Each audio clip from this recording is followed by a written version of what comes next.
What is up, YouTube? And welcome to a pretty strange podcast that we have today. Today, I have Devin Dupree, also known as Devin D Fit on Instagram, who has amassed 80,000 followers for talking about fitness, supplementation, and also various different aspects about health. Welcome to the podcast. I think it'll be a pretty interesting conversation as a dietitian talking to a fellow bodybuilder, even though you've never really competed on stage, but he has quite an interesting physique. It's a pleasure to have you. Appreciate it, man. Thanks for having me. How long have you been doing social media for? Oh man, I'd say probably like little over 2-ish years. I mean, dude, I was like growing up, I was like super insecure. Like I was a super shy kid and like I never wanted to post on social media or anything like that. But the only reason I got into it is just because like the this guy that I was going to my gym, he was doing like online fitness coaching and he saw that I had a good physique and like dude over and over he's kept saying like how I should start doing coaching, how I should start posting on social media, how I do good at it and everything. Like he's like was like trying to like I don't know if guilt trick's the right word, but he's like saying, it's selfish of you for having all this knowledge about knowing how to get in shape, but then not helping other people. And I was like, I don't know, dude. Then over time, he just like kept telling me over and over, like, you know what, might as well give it a shot. And then I think I started around I think like the start of like 2024-ish, and then just kind of picked up from there. And dude, I was so nervous the first couple times, like talking on the camera, dude. It was so nerve-wracking, especially when I was so my first Instagram account was like a personal account where I saw like people I like went to high school with, college, things like that, and like for them to see me just like talking on camera, like talking about like fitness stuff, like dude, it was so nerve-wracking. I'm sure you probably experienced that when you first started too. For those of you that may not know who I am, I'm a telehealth dietitian, and also I see clients where I discuss their nutrition plans and also like navigating different disease states. But I do see a lot of similarities with online fitness coaches, and although people in the dietetic community want to like disregard bodybuilders and personal trainers, but I believe they're much knowledgeable in obviously nutrition with bodybuilding. And which brings me to my question: what would you think is the differences in nutrition with someone like your regular Joe Schmo and someone that is bodybuilding and taking it fairly serious? I seriously mean like super supplements. Yeah, well, I I guess yeah, that we you could also delve into that, like natural bodybuilding and enhanced bodybuilding. What would be the difference? Yeah, or I guess I could probably answer your first question probably as well. And I'll also talk about the enhanced. So with naturals, like, or I think it's just like when you're really taking your physique to that next level and just really wanting to like build muscle, like the biggest things I'm a huge proponent on like higher protein, and I know some people like bat an eye at this, but like I personally believe in like a little bit over like 1 gram protein per pound of body weight, even though like the studies say that like there was no additional growth over eating like 1 gram protein per pound of body weight. I'm talking about naturals in my opinion, for me, the way I kind of look at it is that I don't mind having like overshooting the protein a little bit, just making sure I have all my boxes checked. And then in terms of carbs, I'm always a huge proponent on like a higher carb diet. Then structuring a majority of those carbs around the workout window, like usually around like 40, 30 to like 40, maybe even 50% of the carb intake. Granted, also probably does play a role in terms of like what time of day you're actually be training. And then the majority of carbs like are going to be like fast digesting carbs, like cream of rice, honey, potentially even white rice. They're having lower fats, like around your training window, just to make sure that food is getting absorbed and digested quickly. Whereas like later in the day, you'll be having like lower in fats. And I don't want to say like super low fats for like natural guys, because of course they need fats for like, of course, their hormonal support, like cell membrane health, joint support, things like that. But when it comes to enhanced, this is kind of where things get different, I would say, a lot compared, not only just compared to like the average person just trying to lose weight, the natural bodybuilder, but enhanced bodybuilders. The biggest difference there is that like I kind of mentioned how I'm a proponent of like higher protein for natural guys, but especially with enhanced guys, like I'm talking like 1.5, maybe even like 1.7 grams of protein per pound of body weight. Reason being is because when you're using PEDs, like there's no studies out there that says like you don't see additional muscle growth from eating over 1 gram protein per pound of body weight with guys using PEDs, and there's never going to be any studies with that. And so the way I see it is with PEDs, like enhancing your rate of protein synthesis, I'd rather try to maximize that as much as possible, even if it is considered like quote unquote like bro science.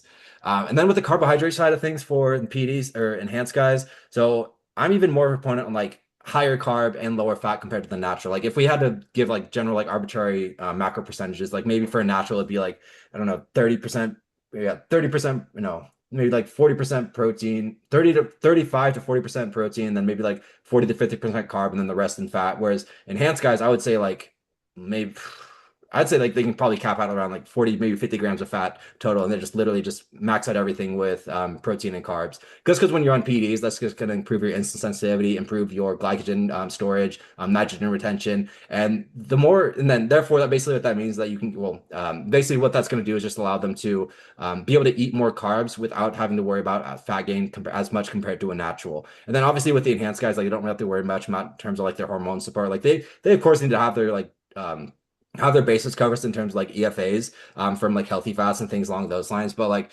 as long as you have your EFAs covered, like and have a even like a bare minimum of fat, higher protein, then a substantially higher amount of carbs for enhanced guys. And for me myself, like during my last bulk, I was eating like 900 grams of carbs a day, like 400 grams of protein, and like 40-ish, 40 to 50 grams of fat to kind of put it in perspective.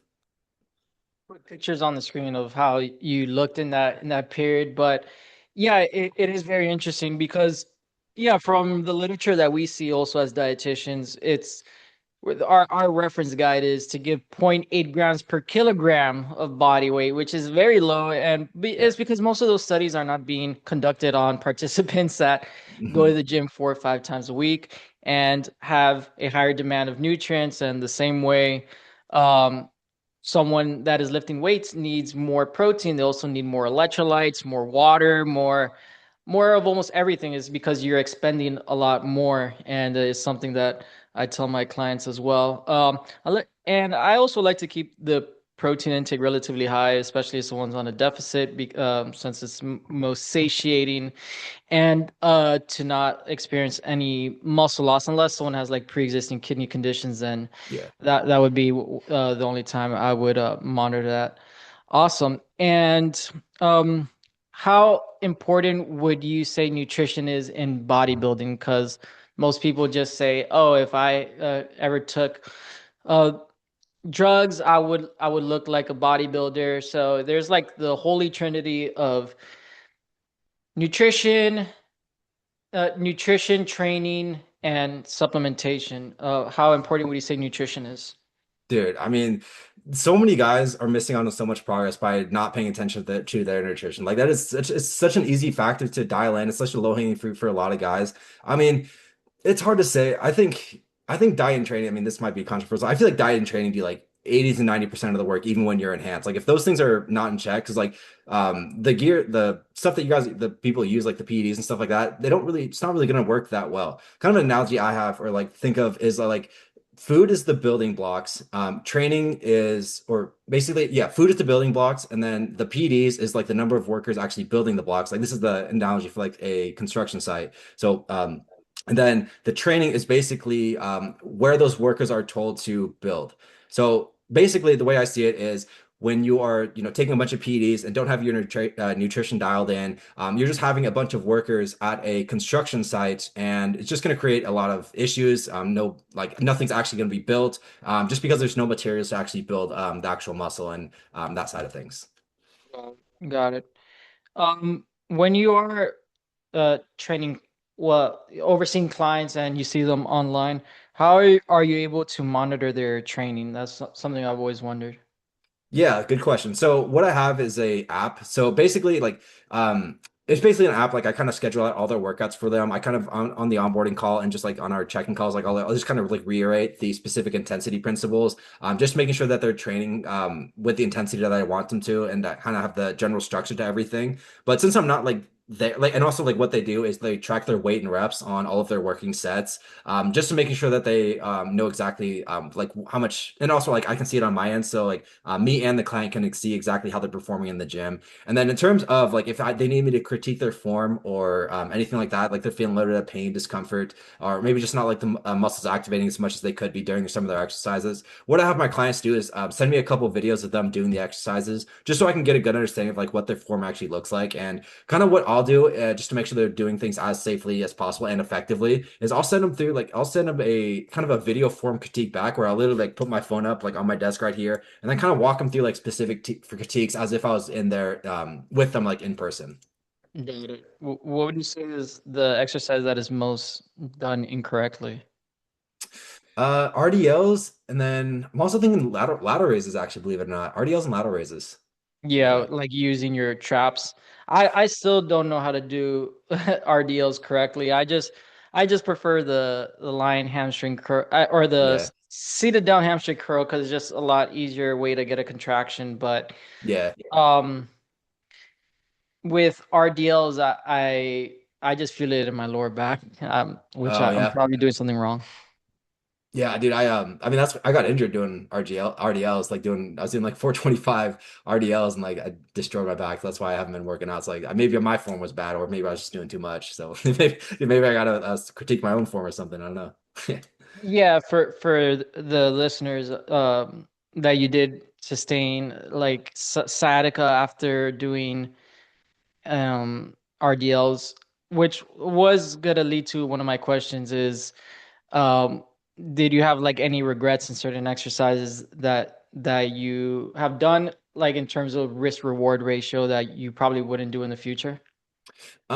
Not really. Not really in terms of like actually like specific exercises. Like I'm very confident like I'll go back and like do RDLs, do the pretty much the exact same workouts I was doing before. The biggest difference I'm going to do moving forward is just making sure I'm listening to my body more. Like I was having a little bit of nerve and like sciatic pain back in like November-ish. But then it kind of went away. I mean, it was in November a good amount, then maybe a tiny bit in December, but then it went away in January. Then in February it came back a good amount, and I thought I could just train through it again, do the exact same stuff, completely ignore my body. And then in March, that was kind of the nail in the coffin that kind of destroyed me. So in terms of like the actual exercises, no, I'll probably just keep that the same. But what I regret is just not listening to my body and just like pushing things like way too hard, I would say. Well, really, if I feel like training, I go 6, 7 days in a row training, and as soon as I just don't feel like going to the gym, Yeah, I use that as my rest day. I'm like, okay, let me just listen to my body. yeah. Um, Other than that, I really enjoy training every day, sometimes even twice a day, which, yeah, maybe is a little bit sad. I don't have any other things to do, Dude, it's all but good, man. yeah, have you tried RDLs on the back hyperextension machine, like the not the machine, like the where you prop yourself up, that Oh yeah, kind of a like the bench? pads on your quads, kind of, Yeah. or like above your knees. I have, but dude, I feel like my knees are gonna bust out the other side of my leg, so it's Oh kind of yeah. scared me. If you're lifting crazy amounts of weight, I can imagine. Yeah, yeah. I And mean, yeah. Go ahead. no, I'm sorry. You're saying. I mean, yeah. I mean, I didn't really do them that much. I kind of just stuck with like normal RDLs, for that reason. I mean, maybe I was just lifting too much weight or something, but And in terms of your clients, what has been like the most amount of calories that you've programmed for a client of yours? dude, right now actually, I'm coaching a competitor, and he's eating like 5,300 calories on his high days, his high carb days, which is insane. How tall is he? Uh, I think he's like Or that's like, I don't know, confidentiality if you don't want to say. No, I just won't say his name. He's like 5'11. He's like 20. He's like 211. Like he's pretty lean, 5'11. Just started his like his off-season like growth phase, and he's very insulin sensitive. Like his body's responding very well to everything. And this yeah, it's by far the most I've programmed for any client. I'd say below that is like maybe not even a close second, like 4,200 calories per day. So With insulin sensitivity, would you determine someone's insulin sensitive by their fasting insulin markers or like their glucose readings in the morning or yeah, good question. So ideally, I would look at their A1C, their fat, kind of get look at multiple factors like the A1C, fasting insulin, and also their glucose levels. I do like to have some of my clients check their fasting glucose levels. However, there is some like the dawn effect can sometimes like arbitrarily skew their fasting glucose. So if they're waking up with like fasting glucose levels like above like 95 consistently, what I'll have them do is start tracking some of their postprandial meals, postprandial blood sugars, making sure that isn't an issue, making sure that their body's actually like processing the glucose and nutrients correctly. But in terms of the best, yeah, I'd say it's kind of a multi I guess approach to say. Mhm. In the hospital setting, sometimes you just notice tremendous insulin resistance when someone has something called acanthosis nigricans, which is like it's kind of like these wrinkles around the neck, Oh, and they it kind of has like a bruise like appearance. But when you see that visibly, that's just major insulin resistance. What is your take on like training the midsection, and how often do you train it? So I think in terms of like actually making the waist growth from training the midsection, I think that's pretty over exaggerated. That's funny enough. I just made a YouTube video on this stuff, but I think it's pretty over exaggerated. However, not obliques. Like, if you're training your obliques and making, your obliques and like your ab muscles, all of those are going to grow just like your chest, your shoulders, your arms, things like that, like progressive overloading consistency. So if you're training your obliques specifically, yes, your waist is going to grow wider. However, if you're just training like your rectus abdominis and like engaging with your transverse abdominis, while you're doing just like leg raises or like even cable crunches or things like that, in terms of like actually having like ruining the overall like aesthetic appeal, I think it's very like kind of blown out of proportion in my opinion. From what I read from Frank Zane, he mentions when he trains oblique, he does only twisting exercises and not Hmm. like bending exercises. So like a lot of the wood chippers. And yeah, for rectus abdominis, I by no means have like an impressive six pack, but I would get lean in the past and my abs would never show. They would never be blocking. The one thing that would actually increase the indentation have been rope crunch downs. That's like the Yeah. only thing that's able to build the mass, at least for me, in my body of my abdominal wall. Yeah, I've experienced with those a good amount. But I mean, I did a lot of ab training like for a majority of my early years, and my abs, like my rectus abdominis, are like very blocky. So I don't necessarily know if I want them to get any bigger. Like my lower abs, I do a little bit, maybe like some leg raises stuff, but like I've been pretty mild on like the overall like ab training. Do you do stomach vacuums? A little bit in my like what I'll do kind of to kill two birds with one stone is like I'll do them in my shower sometimes. Like I'll just do like do a little bit of vacuums, like a couple sets. I guess going to quote unquote failure, like well, I guess until I can't breathe anymore or until I need to take a breath. I'll do them a little bit. I haven't done them in a very long time. I usually only do them like when I'm like consistently going to the gym and also like when I'm lean, make doing those as well. I don't know, it's like it's not going to necessarily make your waist actually smaller, but what they can do is kind of like engage you or help you engage with your transverse abdominis and like those muscles more. So it helps you keep your waist tighter, like when you're posing and doing stuff like that. The listeners, the transverse abdominis is kind of like a corset muscle that is like your natural waist trainer. And instead of, um, I, I was born in Miami, so people mostly go down the surgical route or get, for at least women, like fat transfer or other things. But instead of using that corset, you could just implement some stomach vacuums. It does feel a little weird at first when you first do it. Yeah, Um, yeah. I'm not sure if you've had this experience, but I find I'm able to get a better contraction in my abs when I don't eat much food pre-workout, and it's like I go with a lighter meal. Yeah, yeah. I know going to the gym with a lighter meal, it's like a double-edged sword. Like my stomach feels like my midsection feels super good. Like I feel super light, but at the same time, sometimes I notice that I like gas out a little bit earlier. Like I'll lose my pumps a little bit quicker. So, but I you do feel like at the start like a lot better because I mean you've probably been there where you're feeling super bloated and trying to do like I don't know like a heavy compound movement or something like that, and you have a bunch of food in your stomach. Like it's pretty uncomfortable. Hmm. Have you seen like waist trainers and that stuff like actually work for people? No. Okay. Yeah, I didn't think Yes. so either. Do you think AI is ruining coaching? Because now when I go on Instagram, I just feel like everyone and their mother is a coach or trying to give some type of coaching, not only just health and but just in general. Dude, oh yes.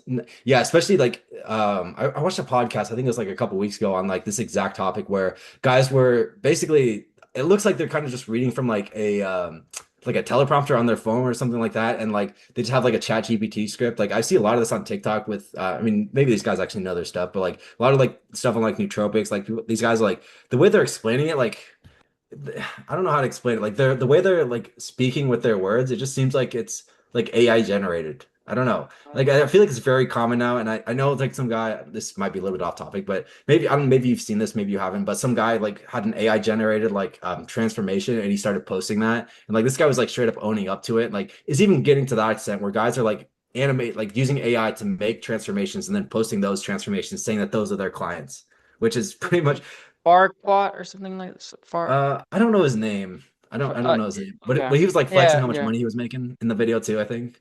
Yeah, I think I heard something of Yeah, that nature. yeah. As if it wasn't worse enough and people are like using AI to like make the client's plans and everything like that. Like I thought that was already bad. And then also you like, putting clients in like a an automation sequence, like a messaging sequence where the client thinks that they're messaging the coach, but it's actually just AI.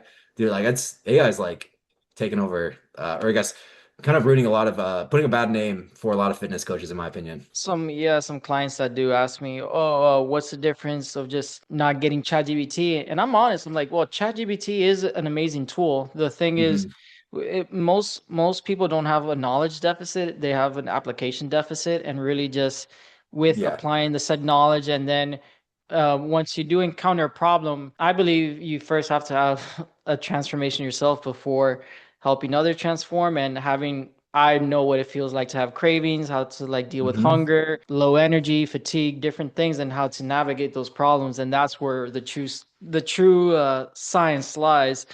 And even so I don't lie. I'm like, yeah, ChatGPT is an amazing resource, but it does get things wrong. And even I have Hmm. to like correct it. I'm like, no, that's not right. And it's like, oh yes, you're right. Yeah. And then it updates its algorithm. But yeah, it is a slippery slope. Yeah, yeah, dude. I was using ChatGPT like one of my sciatica was like I don't know pretty early on. I was like, these are my symptoms. Like, ask me questions about my symptoms. Give me a time frame when like when you think I'll be better. And every single time it would say in 3 to 4 weeks you'll be 100% going to the gym and everything. And this was like I don't know. It's probably been like almost a month and a half since that, and I'm still out of the gym. Like Yeah. it gave me so much false hope with shit, dude. Maybe not for your clients, but for the regular Joe Schmo, if it gives you a workout program, like anything works if you work. So Yeah. I think it's good on that aspect to just get your feet wet, but for more of the nuances, getting getting a coach such as yourself, especially the reason I found you is because you do put out information on PEDs, but the what I find is distinguishing on your part, you try to do everything in the healthiest way possible. So you still have like a health conscious approach while still looking into enhancement. And yeah, people may have like morality wise a thing or two to like say about that. But if people are going to do it anyway, why not educate yourself to the highest degree instead of risking your health? And a lot of things that people are scared of or like demonize enhancements for, I think it just comes from ignorance. Hmm.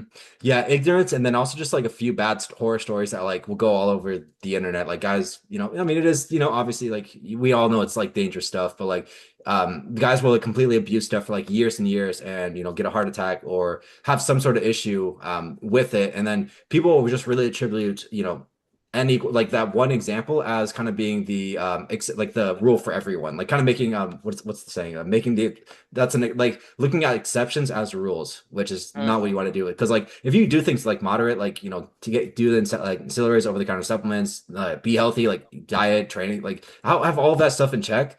I mean, it's really blown out of proportion in terms of like the actual damage it'll do to your health. And don't get me wrong, I was really ignorant to it. Like even before I started, like I was natural for 7 years, and like I was completely against it for like the first like 6.5 years of me being natural. Like I thought anyone who used this stuff was a complete, like a baby, like they're cheating, they're risking their health for no good reason. And I just got more educated about it. I kind of realized, or just had, I guess, a lot of new epiphanies around that side of things. What would you say is the most overrated supplement? Uh, Probably BCAs. Oh yeah. BCA, yeah, BCAs. Because dude, I've had I mean, obviously, I don't expect everyone to know everything, but I had someone ask me like if they could just drink BCAs throughout the day, because on the back it says it has like 20 grams of protein per serving. If they could just drink those throughout the day, and then just eat carbs and fat for everything else. Yeah. Like, yeah. Every time I tell a client to increase their protein intake, they're like, "Yes, I heard you." And then I see their logs is just protein bars, protein shakes. I'm like, "No, like these should be like an insurance blanket and not your primary source of nutrition." And I've had Mhm. several clients, well, not several, just one get like mad and fire me the day after. I'm like, okay, like, Oh if I wow. can't do my job. I'm not sure if you would say if I'm correct or wrong, but I believe in the bodybuilding community, they kind of over-index on macronutrients and not as much as micronutrients. Would you say that's true? Yeah, 100%, dude. Like so many bodybuilders like will just only eat like chicken and rice, cream of rice, honey, protein powder, and like that's pretty much their entire diet. And I think they're missing a lot of micronutrients. Like a lot of people overlook micronutrients for sure. I'm a big fan of like whole eggs, and I know like that's Yeah. not as common because with the fat composition, and kind of how you were mentioning, when you are enhanced, you don't need as many fats because you're taking hormones exogenously and don't have to produce it. by yourself. So, what is your favorite meal, would you say? Uh, like in terms of Or I like could narrow it down. What would you say is your favorite pre-workout meal? oh, I mean, this might sound contradictory to what I was just saying, but like cream of rice, whey, fruit, and honey for sure. Mm-hmm. Yeah, dude, mix all Oh, that it in a makes sense bowl. because it digests Yeah, easy. Yeah. yeah. Or I guess the fruit has micronutrients in it, too. But yeah, dude, I would have like a big bowl of cream of rice. Oh man, I miss those days. Dude, I've been Yeah. eating like a bird. I mean, for me, like a bird, last couple months. So. I am noticing every year how important digestion is for almost everything and how overlooked it Yeah. is.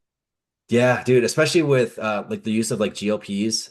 Dude, that's maybe even like focus on digestion even more. Like I never really paid that much attention to it like myself. Like I never really had much issues with it, but then when I've experimented with like GLPs for myself, I'm like I never realized like how much digestion plays a role in terms of like how you're feeling, your performance in the gym, just like have so many different factors. So I've been actually looking after digestion a lot myself. What is your take on berberine?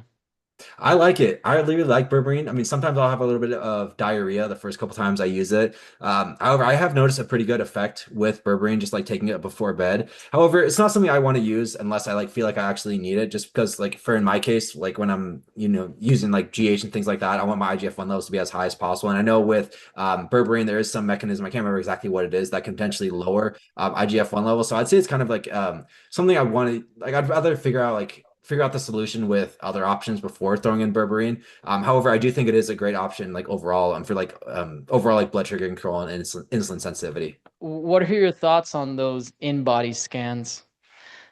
Like the DEXA, or is it that different Those than DEXA? in-body scan, yeah, it's I'm not sure if you've seen it. It's where you just it's kind of like a scale that you hop on and then you grab these two things, like these two pulses. It was the report that I sent you. I have some clients send me of it too it marked me at like 13% body fat. It tells you like different fast free mass index, lean body mass.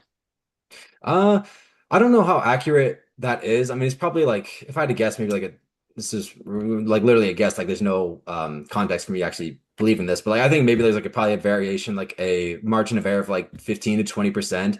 However, I do find value in like those types of scans, not just to like to see like the actual numbers, just more so like identify the trends with everything. I'm not really too fixated on like the specific numbers of everything, like whether that be my body weight, my body fat percentage, anything like that. I'm just more focused on like seeing the trends of stuff. I don't believe they're accurate in determining body fat, nor like even the gold standard what people say is like the DEXA scan. Those are not as accurate either.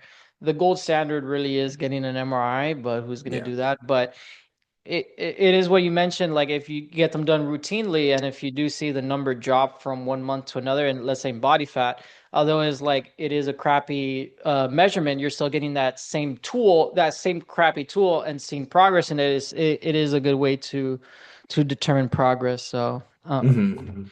what are your thoughts on the keto diet? And have you had any clients like insist to stay on one? Dude, I am not a fan of keto, like low fat, stuff like that. Or sorry, low carb, high fat.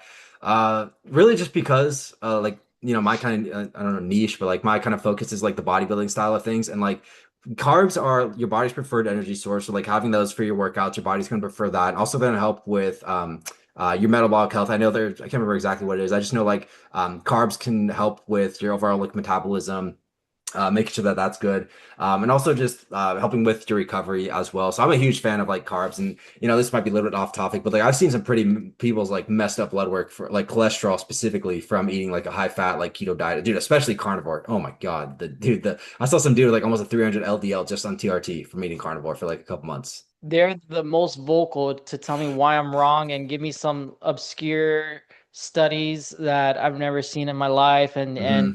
try to come up with all of these complex metabolic processes that happen to justify why eating just meat, even in practicality, if you just hear it like, okay, let's eat just meat and exclude every other food group, just doesn't make sense. And then they Hmm. go say like, oh, that's what our ancestors did, is like our ancestors also sniffed each other's assholes, but we're not gonna do that either. So Yeah, like and our I never, ancestors lived to like 30 or 40 or 30 years old. Like, yeah. like Yeah, yeah. I have seen very, very poor blood work. as well. And just Question for you. What's your opinion on people who say like cholesterol, like having super messed up cholesterol, is not indicative of like a cardiovascular event? Like there's no correlation there. What are your thoughts on that? yeah, I don't agree. It's Yeah. like there's just so many randomized clinical trials saying the latter, that your one study is not going to disprove all of that, all of that research that has been done prior.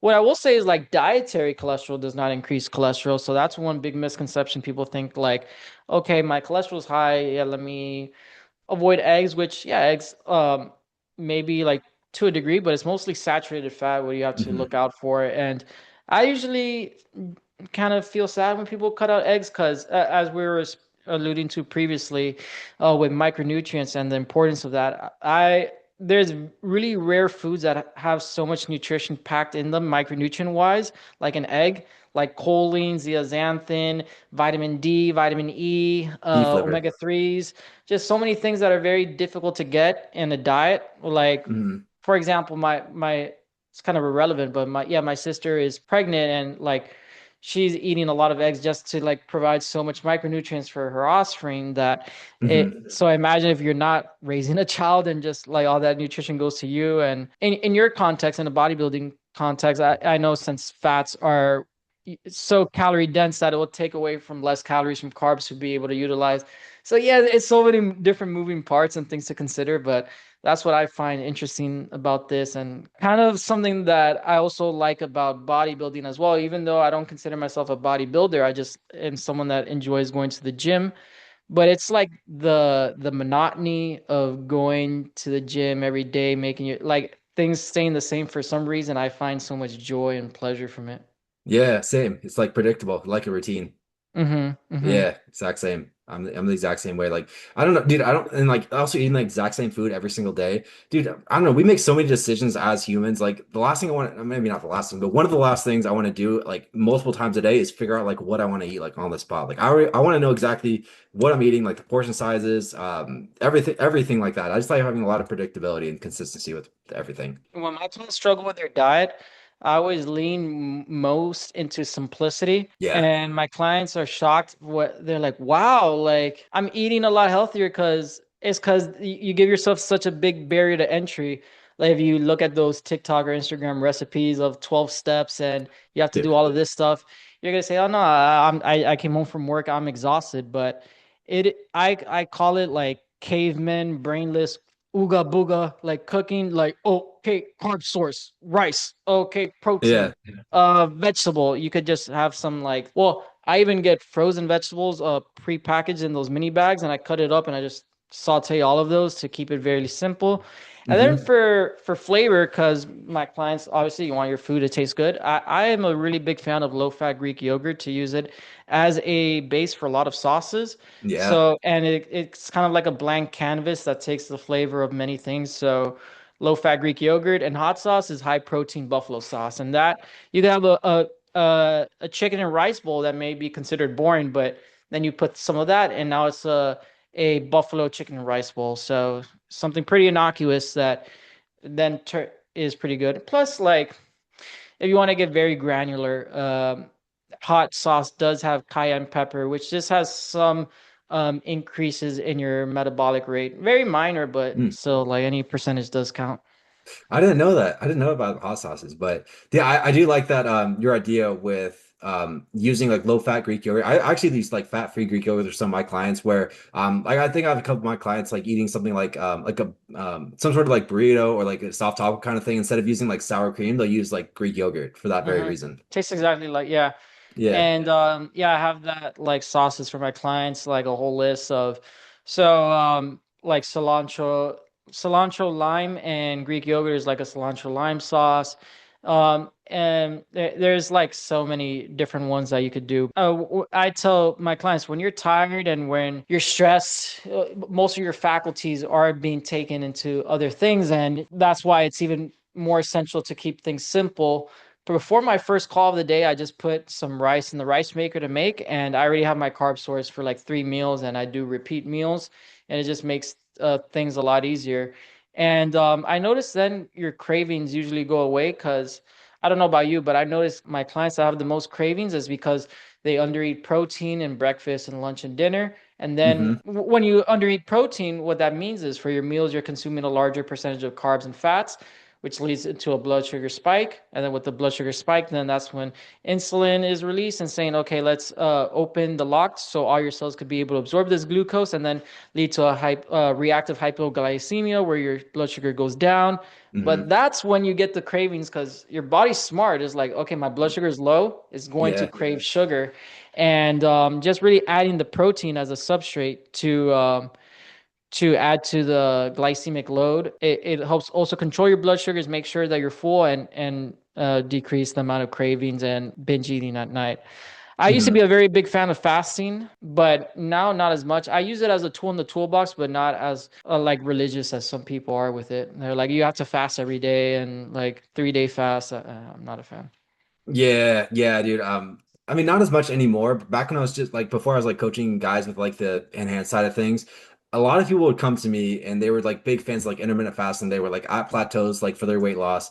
And a big reason I believe that was just because like they were kind of disrupting their body's like natural hunger signaling and also kind of there are also potential like down regulations with their metabolism. And then also like you mentioned, like when you fast the entire day, like that's gonna make you want to eat kind of junk food and like whatever, just like kind of binge. So I'm not the biggest fan of fasting myself. I have done it in the past, but like I feel like I've seen like much better progress with eating more consistent meals throughout the day. And then regarding craving, so I don't know if you're like this, but have like the longer you've been consistent like with eating healthy, like what people call like what I guess general people call like boring foods, like chicken, rice, veggies, that stuff.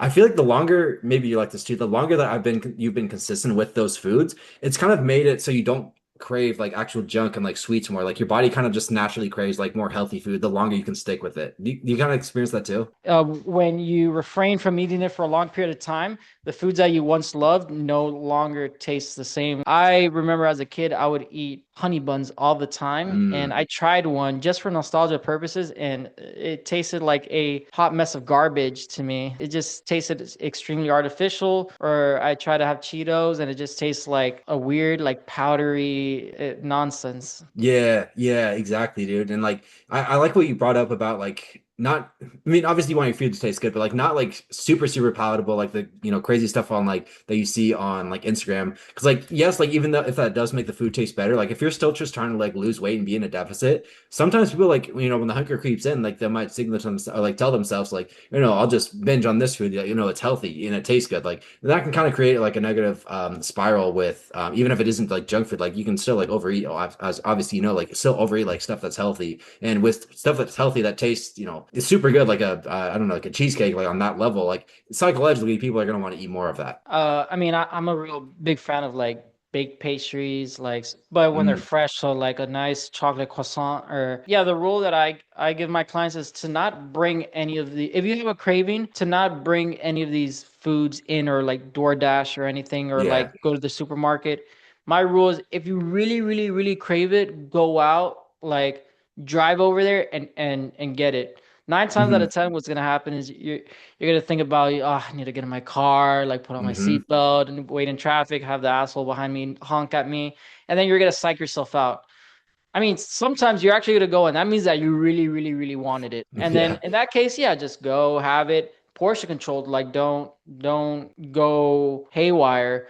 So, Hmm. for example, like for instead of ordering a pizza, go to a pizza by the slice place, have one slice of pizza or two, and like eat it slow. That's another thing. If you eat very fast, you don't really enjoy it. And Hmm. enjoy that. My thing is chocolate chip cookies for some reason. I've always loved cookies, and the nearest place to me is like a Subway, even though it's kind of pretty stale cookies. I've always really enjoyed them. What's your Yeah. favorite cheat meal? Dude, I mean, you might make fun of me, but dude, it's cereal.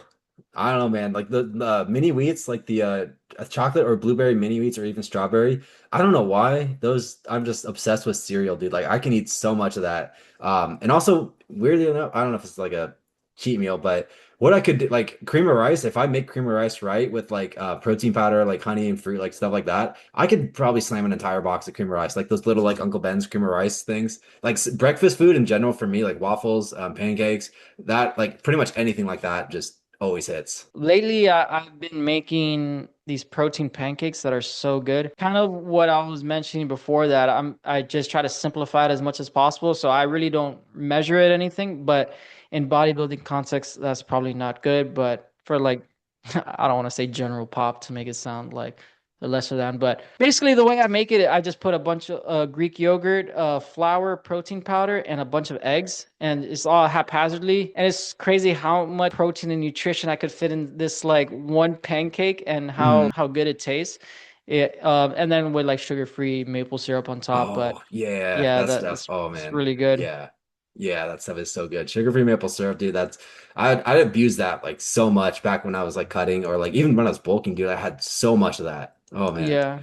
I do say like it is important to make your food taste good. That's why I'm a big fan of low calorie sauces. I'm a fan of sugar-free sodas. I love sparkling water. I really like LaCroix, Waterloo. A lot of my clients like the sparkling ice. I think yeah, it's a little bit too that's much my for me, thing. but I know like a Yeah. lot of people swear by it. Hmm.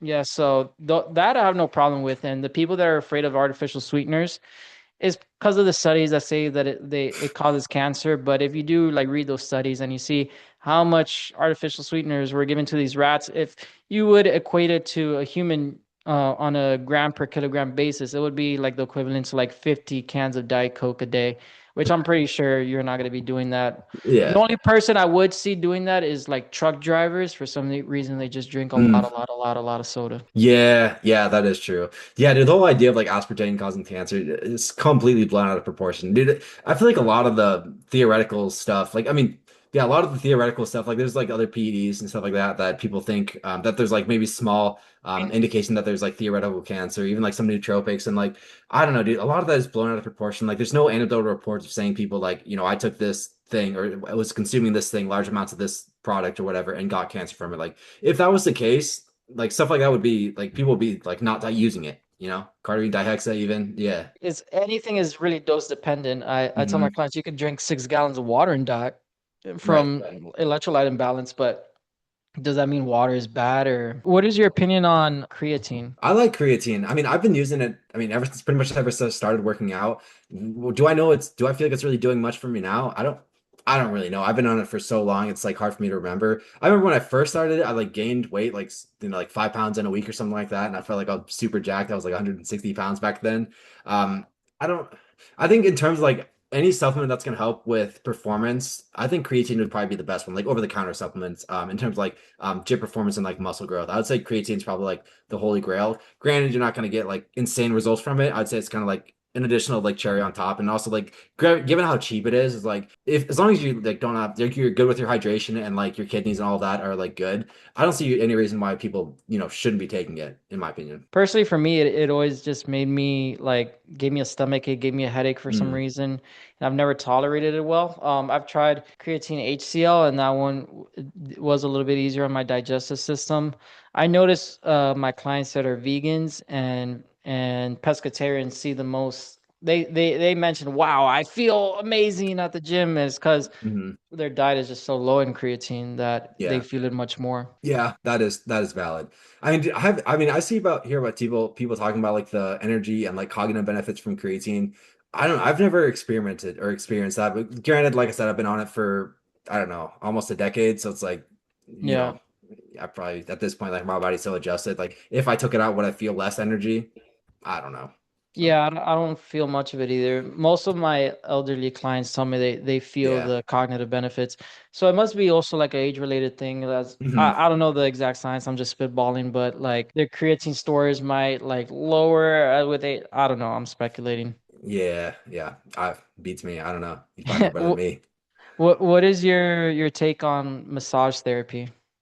I think they're great, especially for like bodybuilders, who are like have a lot of muscle mass, like training super hard, like doing that for years and years. Over time, they can get like tight muscles with everything, and going to for consistent massages, I think it's very beneficial. I can't say I've ever done it myself. I don't know. Even though I think there's a much cheap massage place close to me where there's students for it, they'll do it for like 50, $60. So I feel like, it's pretty there's an opportunity, the opportunity for me to do it consistently is there. I just never really done Do it, and it? I haven't really much about like I haven't really suggested it for too many of my clients really, but I do think it is underrated for specific use cases. Yeah, I think that's pretty expensive for a student doing it. Like, damn, 50 Oh, is it? bucks. Yeah, I mean, I pay 70 massage envy like Oh, monthly. Once every 3 months, I get like a very tight feeling in my traps, and mm. I could not tell them where it hurts, and with their fingers they have like GPS tracking Oh that they're yeah, able to find exactly where your tension points are, and then they like today she just like pressed on my trap, and I just heard like, and really? it's crazy how I feel like it must also do something for again I might be wrong, but like something for aesthetics, because they like I feel like they're widening my back with like certain like movements, but I might be completely wrong, but I have seen videos of like Jay Cutler getting a massage, and he's like absolutely screaming, and while the masseuse is going to town. Dude, I've seen that. Yeah, yeah. Or like Steve Cook posted a video a long time ago. I don't know. I don't know if it was a massage. He got like some sort of work done and like his back looked all like destroyed and everything. Yeah, I don't remember exactly what it was. But there is actually, I believe, I don't know if there's any like science behind it, but like I believe there is like a reason why some bodybuilders will get massages. It just allows them to open up more when they're doing like their actual posing. I have heard of that too. Makes sense. Do you do any Yeah. stretching or anything? Usually no, but for my sciatica, yeah, I've been doing stretching. I mean, twice per day. Yeah, Yeah. nothing too crazy. I just get overwhelmed because like I already have a skincare routine, a wind down Yeah. routine, a hair routine, a workout routine, of like a meal prep routine. Like I having to add like, oh my Lord, like it's never ending. Like I would Mm, just never get anything done. So I yeah. just do my occasional massages for recovery. Do you have like a comprehensive like morning routine, like a 30-hour morning routine? N no, no. Okay. I used to, but I didn't find it as productive. I find like the most productive is just getting some Cuban coffee and getting to work. Like, Yeah, yeah, yeah. dude. Stuff's good. Well, speaking Yeah. about that, yeah, what's your take on Cuban coffee? Dude, it's so much better than regular. Like sometimes I won't I'll kind of like switch between like the regular and like my normal like Keurig coffee and that like here and there. And dude, it's just the regular is just not hit like the same, dude. It feels like super dull. Dude, I feel like it's gonna be hard for me to go back to the regular stuff. Do you dye your hair, or are you naturally that blonde? I bleach it. Yeah, I bleach it every other haircut, and I like I don't know, maybe I like it having a like a mix of kind of like my natural hair as well as like the bleached hair, but it's like it's kind of hard for like my stylist to actually do that, so I did it like full bleached every other cut for that reason. So, Did you get like inspiration from anyone or like any cartoon or mm, something like, or nah, no? cartoon, no. Okay. Yeah. No, no, dude. I don't know why. I guess maybe like I feel like I needed like this might sound cringe, but like an identity shift when I started posting on social media. Like the version of me with like the dark hair, like I had a different hairstyle back then too. I feel like I just needed to kind of have a new like physical identity to say, and like me doing this with my hair was kind of part of that to me. With my quads, I'm noticing like the outer sweep is very easy to develop, but for the life of me, I could never develop my VMO, or like for the listeners, your VMO is like that teardrop muscle in from the inner part of your thigh. I'll put up a picture, but how do you best go about doing that, or is it mostly genetic? Leg extensions, I feel like. I would Yeah, say okay. yeah, Yeah. leg Like extensions. like do you do like toes pointed like that, or like, Toes pointed not completely inward, but maybe like a slight inversion. Say like nothing to point oh, where like nothing to the inversion, point like where you're like pointing them in? tiny bit, yeah, or maybe like even straight up. Oh yes, single leg press, like the angle leg press. I noticed that would engage my teardrop a lot too. Got it. Okay. Yeah, I will be implementing that. I've yeah, tried lunges. I just hate like doing lunges so much, but yeah, they yeah. say the exercise you hate doing the most is the ones that you should be doing. I don't know how much Mhm. validity there is to that, but what's your favorite form of cardio? Elliptical. I mean, I sound like an old man, like an old lady, but it's the only piece of cardio that I can do that doesn't mess with my hips, doesn't mess with my knees, doesn't give me any issues. So that's kind of been my staple. I mean, obviously I like walking too, but you can't really push walking or like get to really zone two with walking, or at least for myself. So for machine cardio, yeah, definitely the elliptical for sure. What about Uh, you? I've never done the elliptical in my life. Oh yeah. Like just incline walking, Yeah.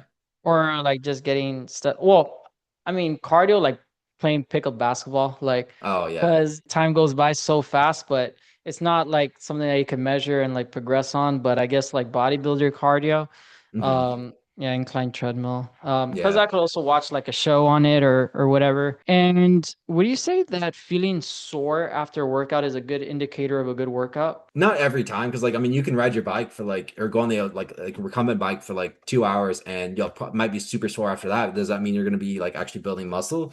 No. I mean, I think if you were like are applying the principles of progressive overload and like really connecting with your muscles, and like the muscles that you were targeting are sore, I think that it could be indicative of growth. However, I don't think that's a direct there's a direct correlation between how sore you are and like the amount of hypertrophy that you're going to experience from that like specific work. What are your thoughts on taurine? I think it works really good for like preventing cramps. It's not really something that I've used myself. I have tried it a couple times. I had heard it can help with like shin splints or like lower back bumps. However, I didn't experience much with that. So like I haven't used taurine in like over 2 years probably. So, and that's not really something I necessarily recommend for to a lot of my clients because I haven't really seen much benefit from it. Do you notice much from it? I also have been seeing other studies that it does help with protecting the sperm in the Mm. testes. I also really like as a cheap over the counter supplement, L-citrulline. I Oh find yeah. it works like so good for getting the veins out compared to even like certain peptides like VIP. It works really well on that. When was the first time you've ever heard about peptides? Now that we're kind of talking about them. Uh, I mean, pretty much ever since I started learning about enhancements, like 2.5 years ago, I would say, like they were around. Like I was using HCG when I first started because, like back then, I thought maybe I want kids in the future. I think HCG was probably the first one. Yeah, I think. Yeah, yeah, pretty much from like the very beginning, and I heard about HCG. Then I found out like about the good like GHK and like PPC and things like that. I never was super into peptides until I mean I'd say I'm not super into them compared to like some people, but until like the whole craze of like Retta came out, then I became a lot more I guess in tune with like the peptide side of things. So I mean, I think they can help a little bit, but I think a lot of the benefit that people get from them are completely like blown out of proportion. However, when it comes to like fat loss, I do think Reddit, like GLPs, do make a can make a night difference for some people. However, like the other ones, I think they're very like innocuous in a lot of cases, I would say. The first time I heard about it was like 2 years ago, was about Hmm. BPC. I still was just very scared because the route of administration is like injection Yeah. and I guess what people don't know why, but it's because if you do ingest a peptide orally, it will just degrade. That's the only reason you have to really inject it. I just find like melanotan such a cool like Yeah. concept that you could artificially make yourself tan. Have you ever experimented with melanotan or?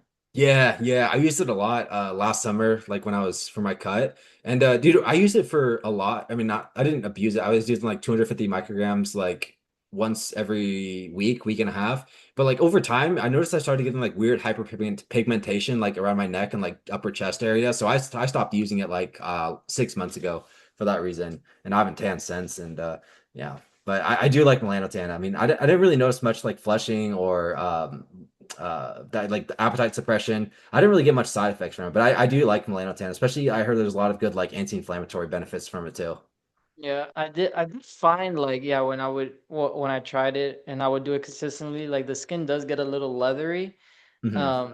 But yeah, doing it like a once a week ways is I think a little bit better. Do you know how to deal with varicose veins? I guess this is a two-pronged question. Like, do you ever see people that are enhanced that have those weird squiggly veins that it just looks disgusting? And Yeah, Nick I Walker's always test. wondered why that happens. What I heard potentially can happen is like a combination of high blood pressure for a long period of time paired with things that induce a lot of angiogenesis. So I believe GH could be the part of that, BPC 157, even like GHKCU. Like if you're combining those things with high blood pressure for like years and years, I think that partially has potential to do with it. I don't quote me on that. I know if there was like obviously probably a more like direct mechanism, but that's all I really know about it. Like I have not, I'll be honest, I have not really researched it like too much because I don't really, have seen them, but I've not seen them like too prevalently. And I think that that's something of a coach, the ability to say, I don't know. And like, I Hmm. sometimes have clients ask me questions like, oh, yeah, I don't know, but we could look it up together. And instead of like making some shit up, that does make sense of the addition of growth hormone and other things. What would you say is your like most stubborn body part to grow? Arms for sure. I would Same. say arms. Yeah. Yeah, especially biceps. My biceps, Hmm. dude. And like my bicep genetics in terms of like the shape is they're so long. Like when I flex, it just hardly even looks like I'm flexing. Like, dude, it's I hate it. But when you do fill it out, it will look more impressive. Like Yeah. Arnold had like just such like Yeah. it just looked like a filet mignon of just of just bicep. Hmm. Yeah, I really like forearms and arm dominant physiques instead of like very torso dominant physiques. I asked ChatGPT what I'm lacking, and it told me like yeah, lower lats, upper chest, and arms. But I feel like I train arms all the time, and they rarely grow. I've tried like low volume, high volume, like different angles, Hmm. intense drop sets, supersets, and Yeah, me too. High and low frequency, like a bunch of different exercises. They just don't seem to grow like other muscle groups. Even though like I'm getting like a crazy pump, like I'm really connecting with the muscles, like slowing down the tempo, like doing everything I'm doing with my other muscle groups, but they just don't respond like everything else. My dude, like my Mhm. shoulders respond to like to everything. Like even when I was natural, like I still had like I guess kind of like 3D shoulders and people thought I was like on stuff because with the way my shoulders look. I just had like very my shoulders just grow from like anything, I feel like. What's your strong point? Mm, I don't know. I- I've had people tell me it's my arms, but I feel like I have very small arms. I was gonna say like your upper back. Like when you Okay. go back double by. Awesome. Yeah. I mean, that's something I've been like more prioritizing that and my shoulders because I really had weak shoulders. Because I feel when you do put on a shirt, like the shoulders and the back is what like really frames the physique. So if Yeah. it does help, yeah, to have like a good set of shoulders. More so, I think is more important than chest. Obviously, everything's important, but Hmm. like in a priority sense, forms. What's your favorite like body part on a physique? I'm trying to think. I mean, obviously it's gonna be a combination of things. Probably shoulders, I would say. Like Yeah, 3D like round shoulders. Yeah, like having like fully developed like when your rear and front delts like are developed the same. I'd take that for sure. awesome. Yeah. And also girls like shoulders a lot, I heard. That what was that? I said I also know girls like shoulders a lot too. Oh yeah. Yeah. Well, man, this was awesome. Thank you so much, and I think my viewers will take like a lot out of this. Where can they find you if they want to like get in touch with you? Yeah, so all my socials are devin.d.fit. It's DEVIND.fit. And that's on YouTube. I mean, a little bit TikTok, but primarily Instagram. That's where I pretty much do all my majority of my content on Instagram.